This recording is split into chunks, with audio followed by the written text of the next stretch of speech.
Unfortunately show जो था बड़ा अनऑर्गेनाइज था, अनप्रोफेशनल था। नहीं यानी ये तो आपने पूरे शो को कह दिया कि अनप्रोफेशनल और डिसऑर्गेनाइज। नहीं, मैं इसके कुछ पॉजिटिव्स भी आपको बताती हूँ। बिल्कुल कुछ अच्छी चीजें थी। अगर पॉजिटिव से स्टार्ट किया जाए तो नाजिया ज़ुहैब को जो ट्रिब्यूट दिया गया वो बहुत अच्छा लगा। और उसमें थोड़ा सा रमशा खान अगर अपने आउटफिट पे मेहनत कर लेती हो, ऐसे लग रहा था माइकल जैक्सन को ट्रिब्यूट दिया जा रहा है, सॉरी टू से, तो वो चीज थोड़ी वो लगी। शोज लेट यानी क्या मून वॉक कर रही थी वो, क्या कर रही थी, या ड्रेस उनका ऐसा था? ड्रेस या डांस? अगर उनकी वीडियोस देखें, उनकी जो आउटफिट थे वो बिल्कुल भी उस परफॉर्मेंस के साथ बिल्कुल भी नहीं जा रहा था वो। अच्छा, आप शायद देखेंगे तो आप खुद ही समझ जाएंगे। और डांस स्टेप्स, जो कोरियोग्राफी, डांस कैसा था सारा? हाँ, कोरियोग्राफी भी, वो जो अली ज़फर की कोरियोग्राफी उनके गानों पे वो बहुत अच्छी थी, लेकिन मुझे ये वाली जो नाज़िया ज़ुहैब के ट्रिब्यूट वाली कुछ पसंद रमशा शुजाकर नहीं पसंद आया डांस? अच्छा जी। और शो लेट स्टार्ट हुआ, लेकिन मैं यही कहूंगी कि ये हम इसको कोई प्रॉब्लम समझते नहीं। हमारे देसी शो लेट स्टार्ट होते हैं, वो हम अंडरस्टैंड करते हैं। कितना लेट स्टार्ट हुआ? शो स्टार्ट हुआ नाज़िया कितना लेट हुआ? काफी लेट स्टार्ट हुआ। I think I am not wrong तो 1.5 घंटा तो एटलीस्ट लेट स्टार्ट हुआ। अच्छा, और मुझे बताएं नाज़िया, ये भी बात मुझे बताएं कि शो की होस्टिंग बड़ी इंपॉर्टेंट होती है, कोई भी शो, और वो होस्टिंग से जान भी आ जाती है शो के अंदर, उसमें भी बड़ी तनकीद हो रही है कि भाई वो कुछ मतलब हाँ इम्प्रोवाइज नहीं किया। क्या मसला था होस्टिंग में? जी बिल्कुल, एमसी बहुत इंपॉर्टेंट होती है। और मैं ये कहूंगी कि हर अच्छा आर्टिस्ट अच्छा एमसी नहीं हो सकता, तो इस चीज का उनको ख्याल रखना चाहिए था। जैसे मैं अगर कहूंगी कि हमजा सुहेल और दना नीर को उन्होंने जो एमसी की, उनकी उसमें बहुत मिस्टेक्स थी। अभी वो मुझे नहीं लगता इस लेवल के शो के लिए रेडी थे।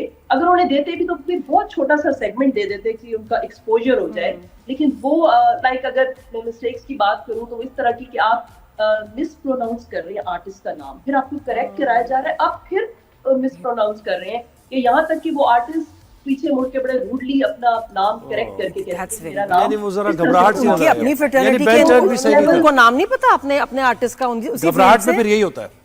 नाम इन पे आई थिंक उनको पता था, या उनकी प्रोनाउंसिएशन सही थी, तो थोड़ा सा ऐसे लग रहा था जिस तरह उन्होंने वही या नर्वस हो गए और अनाउंस करना शुरू कर दिया। और कौन होस्ट थे उसके अंदर? ये दो का तो आपने नाम लिया जी। एक और आर्टिस्ट का नाम ही नहीं लिया गया, और वो आर्टिस्ट खुद स्टेज पे आके कह रही है कि यहाँ मेरी एंट्री थी और ये मेरा नाम लेना भूल गए, तो मुझे पीछे से धक्का दिया कि ये तो तुम्हारी यहाँ पर एंट्री थी। सर मैं नाम भी ले लूं, हुमायूं सईद। तो इस लेवल का। अच्छा, हुमायूं सईद ने ये क्या, हुमायूं सईद की नाज़िया समझ नहीं आई बात, हुमायूं सईद ने क्या कहा?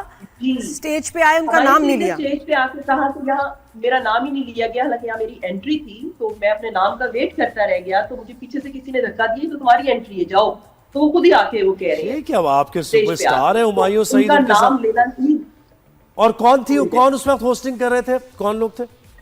दनानी के ऊपर। अच्छा, इसके अलावा जो जोक्स या ह्यूमर, आपकी स्किट्स, होस्टिंग में तो ये भी है ना कि लोगों से इंटरेक्शन, स्किट्स, बातें मजे की, वो आपको नजर आया? टू बी वेरी ऑनेस्ट नहीं, क्योंकि मुझे ऐसा लग रहा था वो बहुत स्क्रिप्ट पे चल रहे हैं, और मुझे लगता है कि अच्छी जो एमसीइंग होस्टिंग होती है उसमें आप बड़े स्पॉन्टेनियस होती है, बहुत सी चीजें उसी वक्त होती हैं, आपको उस वक्त जवाब देना है, इंटरेक्ट करना है, तो वो बड़ा जरा कॉन्शियस थे कि हम स्क्रिप्ट से अच्छा होता है, उसमें ज़ाहिर इम्प्रोवाइज करते हैं, आप सही कह रही, वो नहीं देखा आपने। अच्छा, और इसके अलावा जनरली आपकी फ्रेंड्स वगैरह आसपास सब लोग क्या कह रहे थे? वो दे डिसअपॉइंटेड और दे वर हैप्पी?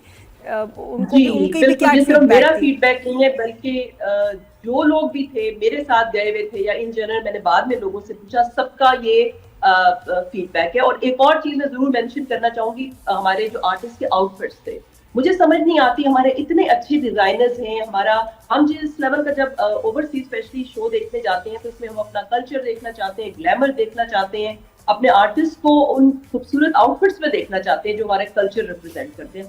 अनफॉर्चुनेटली मुझे नहीं समझ आई कि उन्होंने आउटफिट को इतना सीरियसली नहीं लिया। वो जो पहन कर आ रहे थे उससे बेहतर तो जो ऑडियंस में लोग थे उन्होंने अच्छे पहने हुए थे, तो उनकी जो रेड कारपेट लुक थी, सॉरी टू से, यानी क्या रिवीलिंग थी, रिवीलिंग ज्यादा थी या फिर वेस्टर्नाइज थी बहुत ज्यादा, क्या था? नहीं, कुछ तो उन्होंने वेस्टर्न पहने थे, वो वेस्टर्न तो हमारा कल्चर ही रिप्रेजेंट नहीं करता। आजकल तो फ्यूजन आ गए हैं, आप बिल्कुल प्योर देसी ना पहने, आप फ्यूजन में चले जाएं, उसका थोड़ा ग्लैमर देखना चाहिए। जैसे मैविश है, आपने देसी पहना मगर वो ऐसे लग रहा था वो किसी का वलीमा अटेंड करने आई है, बहुत सीधा सा शलवार कमीज, तो उसपे थोड़ा ग्लैमर भी आपका देखना चाहिए। लेकिन हानिया खान, मुझे नहीं समझ आता उन्होंने क्या पहना हुआ था, वो क्या देसी था, पर देसी था तो पता नहीं, सॉरी, किस किस्म का देसी था। बाकी भी जो आर्टिस्ट थे, दना नीर का लग रहा था वो सिंड्रेला टाइप को ड्रेस पहन के आ गई है। तो ओवरसीज हमारे तो डिजाइनर्स बड़े अच्छे हैं, लोग वो यही कह रहे थे कि हमें तो वो देखने को मिलेगा कि उनके आउटफिट्स, तो आउटफिट्स है तो बहुत ही मायूस किया, बिल्कुल भी अच्छे नहीं चाहती, उस पर कोई मेहनत नहीं, ये समझ नहीं आ रही अच्छा, कि क्या मजे की कहें बात इसको। हाँ, मैंने जी जी मैं इसलिए कंपेयर कर सकती हूँ कि मैंने पहले भी जब ह्यूस्टन में ये हुए थे अवार्ड्स अटेंड किए थे तो इससे बहुत बेहतर थे।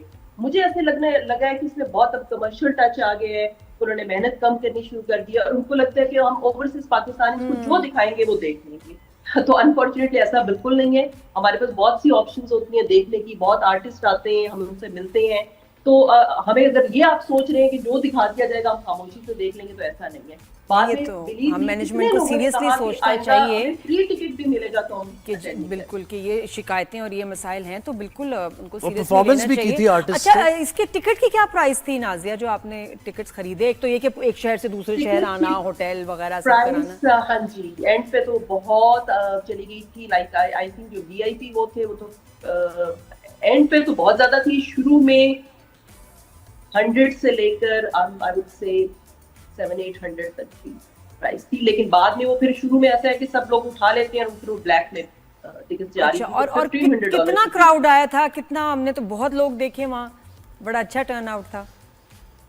क्राउड अच्छा था, टर्न आउट अच्छा था, इसलिए कि लोग पूरे यूएस से आए थे और सपोर्ट करते हैं ऑफ कोर्स पाकिस्तानी इवेंट। तो लेकिन उनमें से बहुत लोग कह रहे थे कि नेक्स्ट टाइम हम फ्री में भी ये इवेंट हो तो हम नहीं जाएंगे। और टुवर्ड्स द एंड लोग उठना शुरू हो गए। अच्छा, तो कौन सी अच्छा था, थोड़ा सा परफॉर्मेंसेस के बारे में भी बताएं, क्योंकि ये एक हाईलाइट होती है अवार्ड्स की कि जी डांस परफॉर्मेंसेस होगी। हमारी सईद ने महविश हयात के साथ उनका एक परफॉर्मेंस थी, तो और भी परफॉर्मेंसेस और सॉन्ग्स, सिंगर्स गाने गाते हैं बड़े अच्छे, उनके बारे में भी बताएं कैसे, कितने अच्छे थे परफॉर्मेंसेस। कुछ अच्छी भी थी परफॉर्मेंसेस, लेकिन लाइक मैंने जैसे पहले कहा कि अली जफर की परफॉर्मेंस अच्छी थी, हमायूं और माविश की मुझे बस जस्ट ओके, खास उसमें मेहनत नहीं लग रही थी। तो ओवरऑल अगर मैं रेट करूं सब परफॉर्मेंसेस को तो I would say 6 out of 10। Nazia मतलब अच्छा था या बुरा था? नटशेल में बताया। मेरी एक्सपेक्टेशन ज्यादा थी और मुझे शुरू में लग रहा शायद मुझे अच्छा नहीं लग रहा, मुझे मजा नहीं आ रहा, लेकिन जब मैंने बाकी लोगों से मैंने पूछा तो सबका फीडबैक यही था, शो अच्छा नहीं था, उसमें कमर्शियल टच बहुत आ चुका है। उसमें लाइक ऐसे लग रहा था उन्हें कुछ खास मेहनत नहीं की, इतनी दूर जब वो ला रहे हैं तो बस अब उसे बस रिहर्सल्स नहीं हुई, कुछ उससे मेहनत नहीं